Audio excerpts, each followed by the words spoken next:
한 번의 어떤 충격이 사실은 변동성이 있을 것이다. 장단기의 어떤 근위차가 역전된다라는 거는 경기가 침체된다 또는 경기가 불확실할 때 이런 현상들이 많이 발생을 합니다. 그렇기 때문에 얘기했듯이 현금 보유 비중 한 30%. 그렇죠.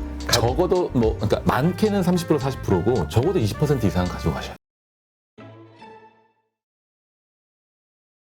오늘 함께 하실 분은 유한타증권 압구정 본부점 장시영 차장님. 네, 안녕하세요. 안녕하십니까. 네. 안녕하십니까. 자, 지난 한 주간 우리 장시영 차장은 집에서 휴가를 보냈죠. 네, 맞습니다. 그러면서 시장이 좋으니까 보유 물량 주식을 팔으셨다고. 아니요.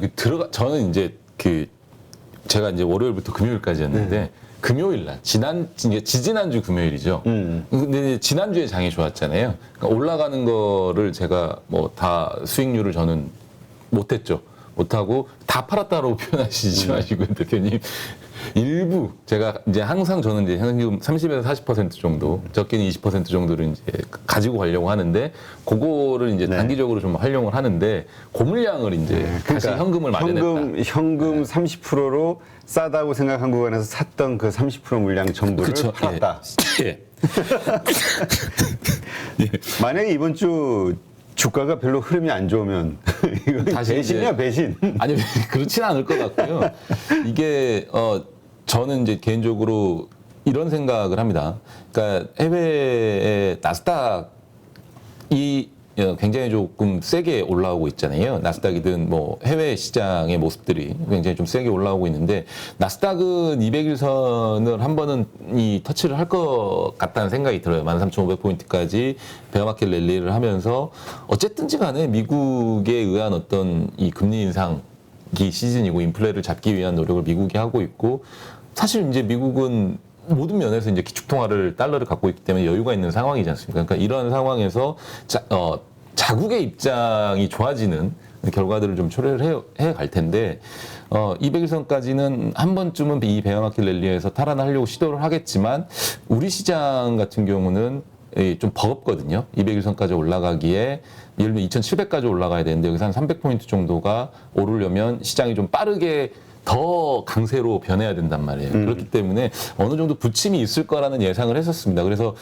이 60일선을 바로 이렇게 탈환하지 못하고 한 번쯤은 눌림목을 주는 어떤 현상이 나올 것 같다라는 생각에 그리고 저는 코스피를 바라봤던 8월 베어마켓 랠리까지 바라봤던 코스피의 이 목표 지수 수치가 2,500포인트 정도였거든요. 근데 이제 제가 들어가기 전에 2,400포인트 중반 정도였기 때문에 이때 정도에는 현금을 어느 정도 좀 마련을 해보고 내가 자리에 없으니 한번 지켜보자라는 심정을 했던 거지. 여러분들을 배신하려는 그런 의도는 절대 아니었다라는 거를 다시 한번 제가 변명 아닌 변명을.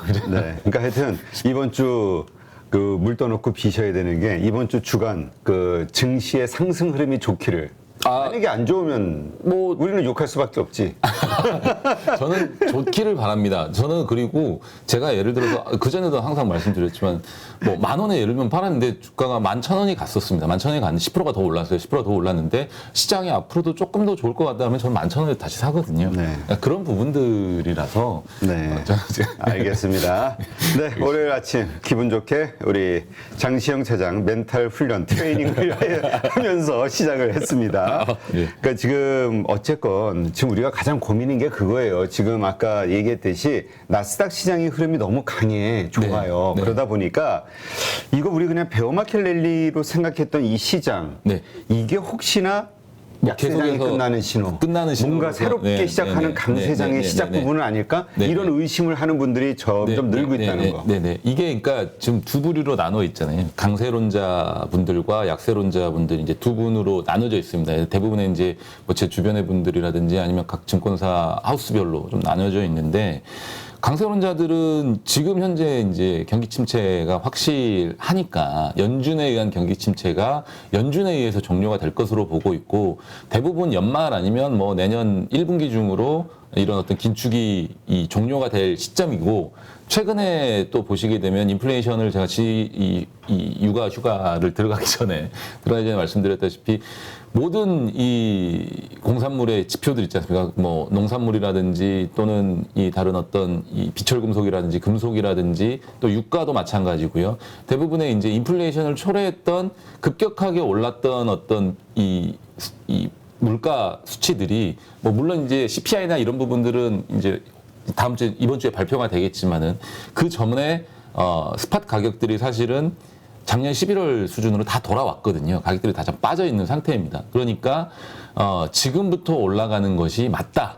지금 시장하는 것이 계속해서 시장의 상승을 이끌 것이다라는 주장을 펼치고 있고 약세론자들은 그러기에는 물가나 기업 실적들이 아직까지는 계속 불확실한 상황이 아니냐. 수치가 나와봐야지 안다. 중간중간에 달러가 너무 또 강세로 가고 있고 금리 인상이 아직 끝나지 않았기 때문에 어떤 상황을 초래할지 모른다라는 얘기를 합니다. 그러면은 강세론자, 약세론자의 이 입장의 차이 중에 가장 극명한 차이 중에 하나는 뭐냐면 딱 하나예요. 빠지고 올라가느냐 계속 올라가느냐 그 차이 중에 하나거든요. 근데 뭐 저는 개인적으로 이 약세론자 이 사람들의 어떤 주장을 좀 지지하는 편이고 한 번의 어떤 충격이 사실은 변동성이 있을 것이다라는 얘기를 항상 말씀을 드리면서 현금 비중을 30% 이상 정도 항상 가져가시기를 말씀을 드리는 거고 저도 항상 주식이 지금도 이제 물려 있는 주식들도 많이 있고 계속 장기로 끌고 가는 주식들도 있고 하지만 중간중간에 이제 시장을 좀 빠르게 대응하기 위해서 현금을 좀 마련을 해 놓는 거고요. 그런 현금들을 활용을 하고 있는 상황입니다. 근데 이번 주 이제 내용을 좀 살펴보다 보면 네. 이번 주는 이제 금리 방향성에 따라서 이제 사람들이 관심을 좀 많이 가질 거예요. 왜냐하면 이미 미국의 10년물과 2년물의 장단기 금리 차가 역전이 된 상황이잖아요.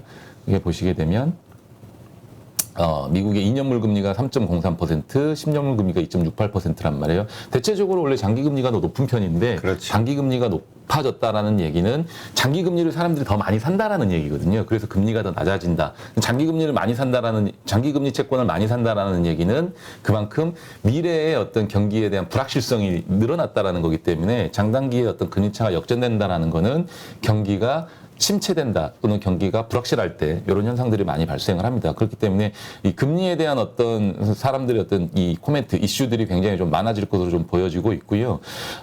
그러면서 이제 제가 앞서 이제 악세론자들의 어떤 얘기를 대변을 하면서 말씀드렸던 게 뭔가 이제 수면 위에서 올라올 것 같다. 그리고 이제 지수 자체도 제가 말씀드린 2,500포인트, 뭐 나스닥 같은 경우는 200일선까지 탈환을 할 수도 있겠지만 그 중간에 뭔가 또 한 번쯤의 어떤 눌림목이라든지 변고가 있을 수 있는 상황이기 때문에 유의 있게 좀 지켜보셔야 될 것 같고 연준의 어떤 현재 스탠스 있지 않습니까? 연준은 사실은 인플레이션을 예측하지 못했죠.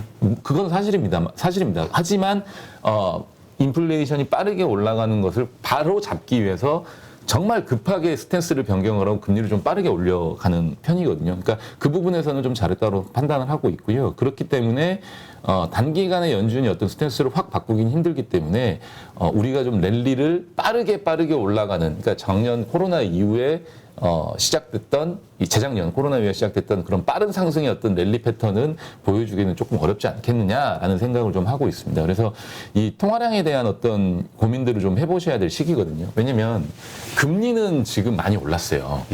금리는 굉장히 조금 빠르게 좀 많이 어느 정도 정상화 수치로 올라가 있는 상황인데 금리가 예전에 낮아지면서 있잖아요. 그러니까 08년 금융위기 이후에 사실은 2조 달러에서 3조 달러 수준에 머물러 있던 연준의 이 자산 금액이 재작년 코로나 이후에 지금 9조 달러 수준까지 올라왔었거든요. 8조 9천억 달러까지 올라갔었습니다. 근데 연준이 금리를 내리면서 자산 매입의 강도를 굉장히 빠르게 진행을 하면서 8조 9천억 달러까지 올라갔는데 금리 인상을 하면서 자산 매입을 축소는 하진 않거든요. 그러니까 자산 매입을 축소하지 않고 또 이 매입한 자산을 또 매각하지도 않으면서 자산을 줄이고 있지는 않는단 말이에요. 근데 금리를 낮출 때는 자산 매입을 빠르게 했지만 올릴 때는 반대 상황을 연출하지 않고 있단 말이죠. 그러면 금리 인상이 어느 정도 궤도에 올라갔었을 때는 통화량을 급격하게 줄이기 위해서 자산 매입의 강도를 굉장히 좀 반대의 스탠스로 빠르게 축소시켜버리고 통화량을 축소시켜버릴 수 있다는 얘기거든요. 근데 지금 현재까지 금리 인상을 해온 수치로서는 연준의 자산이 줄어든 게 1천억 달러밖에 되지 않습니다. 8조 9천억 달러에서 한 8조 8천억 달러 정도밖에 안 돼 있거든요. 그러니까 1천억 달러 정도밖에 줄지 않았기 때문에 이게 좀 빠르게 줄어버려서 연준의 자산 수치가 뭐 5조 달러라든지 또는 뭐 4조 달러라든지 이런 수치로 확 줄어버리게 되면 통화량이 급격하게 줄어버리기 때문에 사실 인플레이션에 대한 고민은 얼마든지 우리가 바로잡을 수 있는 고민이거든요. 지금의 현재 상황에서는. 하지만 이 상황에서 디플레이션의 어떤 늪에 빠져버리게 되면 그거는 정말 장기적인 어떤 경기 침체의 늪에 빠져버릴 수 있기 때문에 굉장히 조심해야 됩니다. 물론 저도 그렇게 되리라고는 이 상황이 그렇게까지 연출되리라고는 생각하지는 않습니다만 그런 고민들도 좀 해봐야 되기 때문에 그런 상황에 가지 않기 위해서 연준이 뭔가 다른 어떤 대책을 펼칠 수도 있고 또 다른 어떤 상황이 만들어질 수 있는 이 요인이 있기 때문에 우리가 수면 위로 떠오르지 않은 어떤 그런 충격에 대비해서 대비를 해야 되는 이 상황이라서 좋을 때 사실은 어느 정도 현금을 좀 마련해보는 그런 한 주간으로 좀 생각을 해보시면 되지 않을까. 그러니까 저는 계속해서 이번 주간도 뭔가 시장이 조금 활기를 좀 띨 것 같다는 생각을 좀 하거든요. 그래서 좋을 때 현금을 마련해놓은 그런 상황을 좀 만들어 보시는 게 근데 이제 대비를 할 수 있는 생각. 우리 장시영 차장님의 이야기는 그러니까 그 현금을 만들자는 게 또 다른 분들은 있는 주식 다 팔자 좋을 때. 아니 그건 아니에요. 이렇게 생각할 수 있으니까. 네, 아니요. 얘기했듯이 현금 보유 비중 한 30%. 그렇죠. 적어도 그러니까 많게는 30% 40%고 적어도 20% 이상은 가지고 가셔야죠. 네. 그게 있으셔야지 상황별로 좀 대비를 하실 수 있거든요. 네. 그러니까 만에 하나 약세장을 믿는다 하더라도 그래 완전히 계좌 비우고 기다리자가 아니라 그렇죠. 왜냐면 모르니까. 예. 지금 상황에서 주식을 다 비워놓는 거는 굉장히 무모한 거거든요. 그러게 이러다가 훅 치고 올라가면 또 물론 훅 빠질 수도 있으나 그렇죠. 그냥 빠진다 하더라도 이건 기다리고 버티면 되는데 없는 경우에는 진짜 상실감이 그렇죠. 그러니까 주식을 다 비워놓는 거에 대한 저는 말씀을 드리는 건 아닙니다. 주식을 비워놓는 거는 굉장히 위험한 겁니다. 지금 다 비워놓는 거는. 어차피 우리가 사실 여러분들 포트에도 보시게 되면 주식이 물려있는 게 있고 어느 정도 수익 나고 있는 게 있을 거잖아요. 그러니까 제가 말씀드리는 거는 물려있는 것들은 지금 이제 어느 정도 올라와서 한 20% 정도 마이너스? 많아봐야 한 30%, 40% 정도 있을 거예요. 올라왔으니까. 아무리 소외됐다 하더라도 어느 정도까지 소외됐다 하더라도. 그래서 최악의 상황은 지나갔으니 잠시만요. 그런 상황에서 이제 종목별로 플러스가 나기 시작하는 것들도 생겨났을 거잖아요. 그러니까 그런 것들을 조금 정리를 하셔서 현금을 좀 보유해 보시라는 거지. 네, 이 다 올라왔으니까 여기서 막 30%짜리 다 손절하고 그러시라는 건 아니거든요. 물론 이러실 수는 있어요. 내가 30% 물려 있는 것들 중에 예를 들면 1,000만 원 중에 700만 원 돼 있으면 700만 원 중에 한 10%, 20% 정도는 또 손절해서 만들어 볼 수는 있잖아요. 그 주식이 아주 장기적으로 좀 가망이 없을 것 같고 조금 오래 더 걸릴 것 같으면 그것도 만들어 가지고 위기가 됐었을 때 단가 낮추고 이런 활용을 해보시라는 거죠. 네.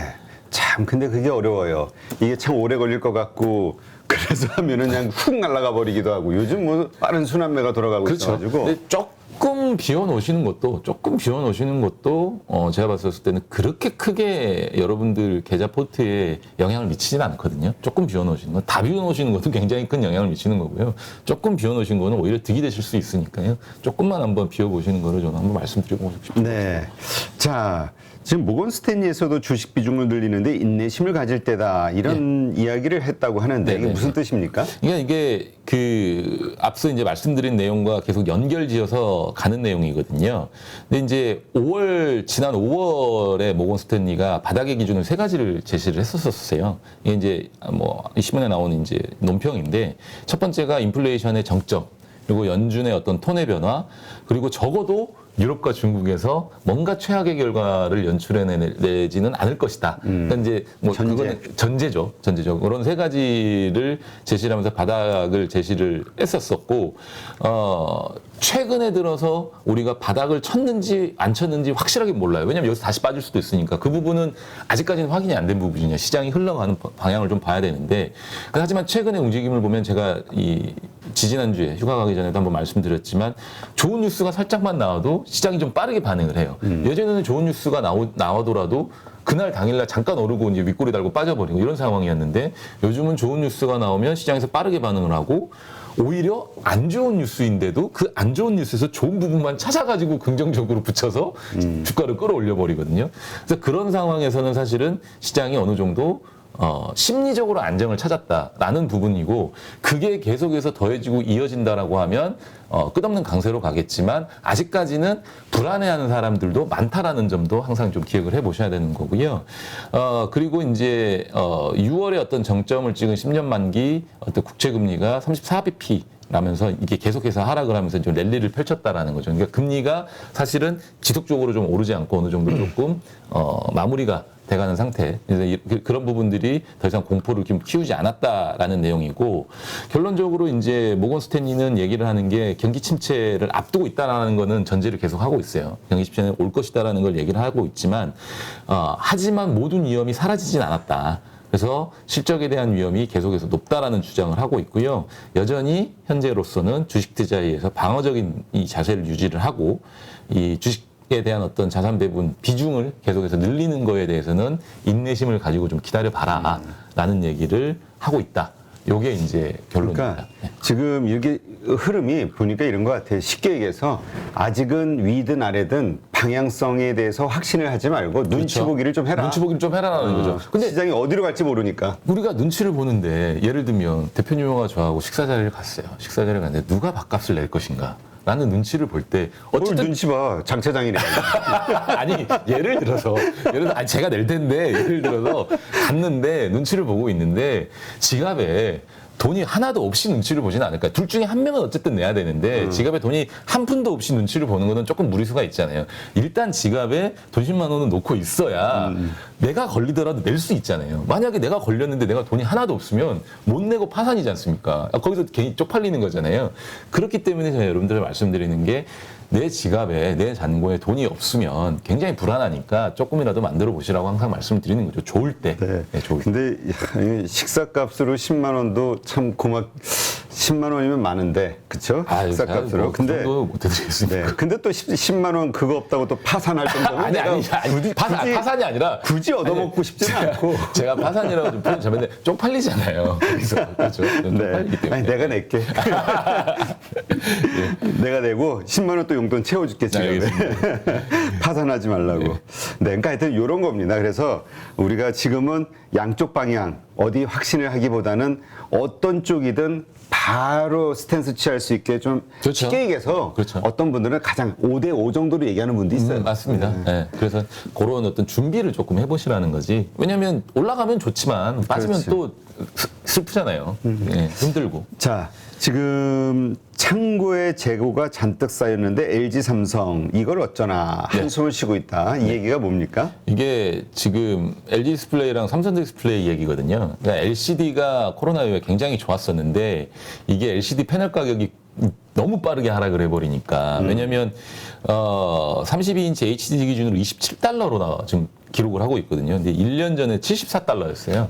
근데 이제 LG 디스플레이도 사실은 디스플레이로 굉장히 좀 실적이 좋았었단 말이에요. 뭐 작년 같은 경우도 굉장히 좋았고, 그다음에 올해 1분기까지도 좋았는데 2분기는 적자가 대규모 적자가 났고 이게 이 LCD 때문에 그러거든요. 네. 재고는 계속해서 쌓이고 있는데 팔리지는 않고 또 이 코로나 때 갑작스럽게 어떤 이 어떤 좋았던 어떤 분위기들이 확 죽어버리고 중국도 셧다운 된 상황이라 수요가 안 되고 네. 네, 이런 상황이라서 사실은 디스플레이 업계들이 돈을 많이 버는 거는 OLED 얘기를 하지만 OLED 가지고는 아직까지는 OLED가 대중화되지는 않았잖아요. 그렇기 때문에 LCD 쪽에서 또 많은 돈을 벌어요. 우리가 LCD가 보게 되면 TV 쪽만 보시게 되는데 LCD로 쓰이는 부분들이 굉장히 많습니다. 그 LCD의 수요가 디스플레이 업계 매출의 대부분을 차지하는데 마진은 좀 낮지만 매출의 대부분을 차지하는데 거기서 만약에 매출이 나오고 영업이익이 나오지 않아서 적자가 나버리면 대규모 적자가 나버리거든요. 그래서 뭐 삼성 디스플레이도 LCD 사업 접고 LCD 사업을 접었기는 했지만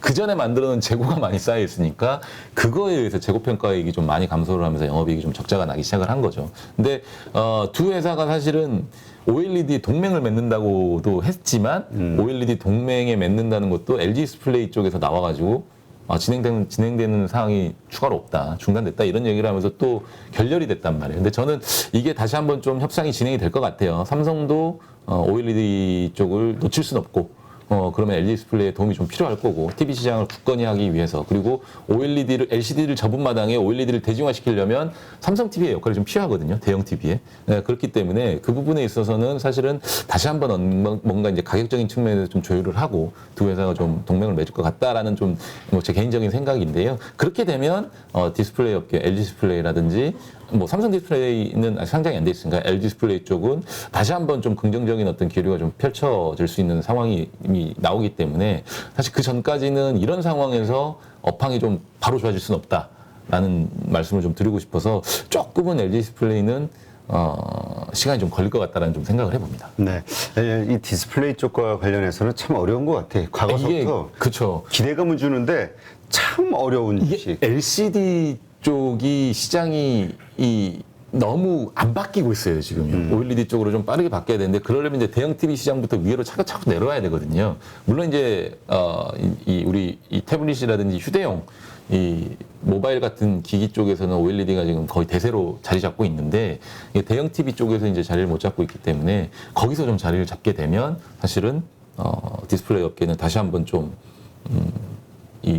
뭐라고 그래야 되나요? 다시 한번 좀 좋아지는 그런 성수기로 좀 진입할 수 있는 그런 상황이 좀 될 것 같습니다. 네, 알겠습니다. 뭘 볼까요? 뉴욕 증시 주간 전망? 네, 요거 한번 말씀드릴게요. 네.